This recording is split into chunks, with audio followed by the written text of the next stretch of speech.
ഇത് രാജേഷ്. ഒരു വീടിൻ്റെ പ്രതീക്ഷയായിരുന്നു ഈ ചെറുപ്പക്കാരൻ.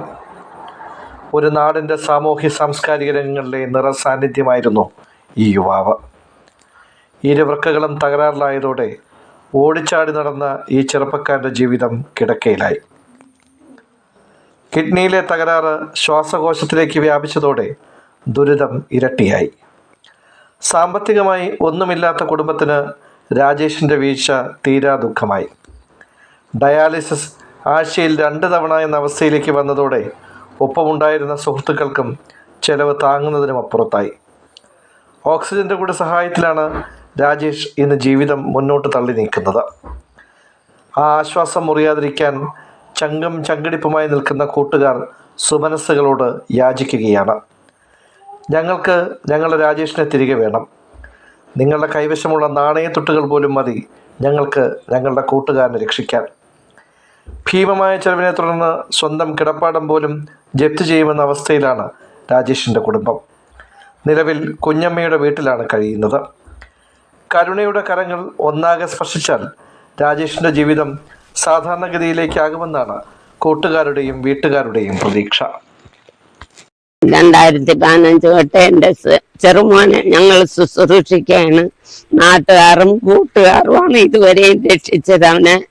ഇനി ഞങ്ങൾക്ക് ആരുമില്ല അന്വേഷിക്കാൻ.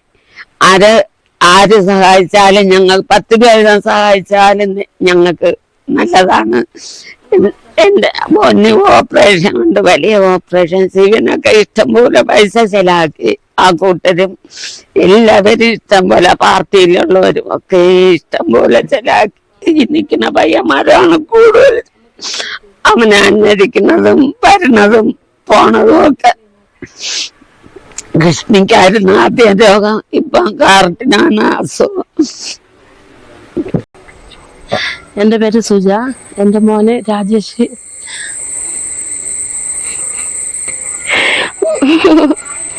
കിഡ്നിയിൽ അസുഖം തുടങ്ങിയിട്ട് 2015 തൊട്ട് അവൻ ചികിത്സിക്കാൻ തുടങ്ങിയതാണ്. അവൻ്റെ പേര് രാജേഷ്. ഇതുവരെ നമ്മളെ നാട്ടുകാർ അവരുടെ കൂട്ടുകാർ സഹായത്തിൽ നമ്മൾ കഴിഞ്ഞു പോണത്. എൻ്റെ പപ്പ മരിച്ചിട്ട് 10-20 വർഷമായി. എന്നോട്ടായി അസുഖം തുടങ്ങി? 2015 തൊട്ട്. അന്ന് അവന് 19 വയസ്സായിരുന്നു. എവിടെയാണ് ആദ്യം അസുഖം ബാധിച്ചത്? കിഡ്നിക്ക്. ഇപ്പൊ എവിടെയാ ട്രീറ്റ്മെന്റ് ചെയ്യുന്നത്? Medical college super speciality. ചികിത്സിച്ചിട്ട് എന്തെങ്കിലും വ്യത്യാസം ഉണ്ടോ? ഇല്ല, അസുഖം കൂടിയിരിക്കുകയാണ്. ഇപ്പൊ എന്തൊക്കെയാണ് അസുഖം? അതല്ലാതെ ശ്വാസമുട്ടലും ചുമയും. പിന്നെ ഹാർട്ടിനാണ് കൂടുതൽ അസുഖം. കിടക്കാൻ പറ്റില്ല. കിടക്കുമ്പോൾ തന്നെ വെപ്പറടുത്ത് ചാടി വീണിട്ട് എണീക്കും. ഇപ്പൊ ഡയാലിസിന് ആഴ്ചയിൽ 1-2 ഡയാലിസിന് കൊണ്ടുപോകണം. അതിന് നമുക്ക് ആംബുലൻസ് പിടിച്ചാണ് കൊണ്ടുപോകും. ഓക്സിജൻ വെച്ചിട്ട് അത് 10-4,000 രൂപ ആവും. വണ്ടിക്കൂലും ഡയാലിസിന് എല്ലാത്തിനും കൂടെ. എൻ്റെ കൂട്ടുകാരനോട് എന്നെ കൊണ്ടുവരുന്ന വൃത്തിയില്ല. ഞാൻ ചായക്കടയിൽ ജോലിക്കാണ് പോണത്. ഇപ്പൊ 4-5 മാസം കൊണ്ട് അവനെ നോക്കി വീട്ടിലിരിപ്പാണ്. നമ്മൾ ആ കാര്യത്തിന് പോലും അവരെ കൂട്ടുകാരാണ് കൊണ്ടു തരുന്നത്. പിന്നെ എൻ്റെ ഒരു വയസ്സായ ഒരു അമ്മയുണ്ട്. ഞാനും അവനും എൻ്റെ അമ്മയാണ് ഈ വീട്ടിൽ കഴിയുന്നത്. സ്വന്തം വീടാണോ? അല്ല, എൻ്റെ അനിയത്തിയിലെ വീട്. നമ്മൾക്ക് ഒരു 5 സെന്റ് സ്ഥലം ഉണ്ടായിരുന്നു. അത് ലോണൊക്കെ എടുത്ത് ജപ്തിക്ക് നടപടിയായി കിടക്കണം. അതടയ്ക്ക് വരുന്ന വൃത്തിയില്ല. പിള്ളേക്ക് 19 വയസ്സിൽ തുടങ്ങിയത്. ഇപ്പൊ ഹാർട്ടിനും പ്രശ്നം, കിഡ്നി മാറ്റി വയ്ക്കണമെന്നും പറയണ്. നമുക്ക് സഹായിക്കാൻ ആരുമില്ല. നാട്ടുകാരുടെ സഹായത്തിലാണ് ഇത്രയും കാലം നമ്മൾ അവനെ ചികിത്സിച്ചുകൊണ്ടിരിക്കുന്നത്. ഇപ്പോൾ രാജേഷ് ഇങ്ങനെ ഇത്ര ദിവസം കൊണ്ട് ഒരു 3-4 വർഷമായിട്ട് കിഡ്നി ഫെയിലായിരുന്നു. തിരുവനന്തപുരം സൂപ്പർ സ്പെഷ്യാലിറ്റി എന്ന ഹോസ്പിറ്റലിൽ അഡ്മിറ്റാണ്. പുള്ളി അവിടെ ട്രീറ്റ്മെൻറ്റിലാണ്. അവൻ്റെ അമ്മയും അവൻ്റെ സഹോദരിയുണ്ട്, അവൻ്റെ അമ്മച്ചിയുണ്ട്. വളരെ സാധാരണ പാവപ്പെട്ട ഒരു കുടുംബത്തിലൊരു കുടുംബാംഗമാണ്. ഇതുവരെയും പല കൂട്ടുകാരും അവൻ്റെ ബന്ധുക്കളും അവൻ്റെ അമ്മ പറഞ്ഞതുപോലെ ആ മെമ്പറും അവരെല്ലാവരും കൂടെ സഹായിച്ചാണ് ഇന്ന് വരെ അവൻ്റെ കാര്യങ്ങളെല്ലാം നടത്തിയിട്ടുള്ളത്. തുടർന്നുള്ള ചികിത്സയ്ക്കായിട്ട് വേറെ നിവൃത്തിയില്ല.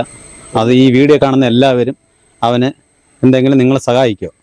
എത്രയാണെന്ന് നമ്മൾ പറയത്തില്ല, നിങ്ങളെ കഴിയുന്ന ഒരു സഹായം നിങ്ങൾ അവന് ചെയ്യുക. ഞങ്ങളൊരു ഇൻറ്റിമേറ്റ് ഫ്രണ്ടാണ്. കൊച്ചുനാളിൽ ഞങ്ങൾക്ക് അറിയാമെന്നുള്ളൊരു 28 വയസ്സേ ആയിട്ടുള്ളൂ. അവൻ്റെ അമ്മ ഒരു പാവപ്പെട്ടവരാണ്. അവർ വേറെ നിവൃത്തിയൊന്നുമില്ല.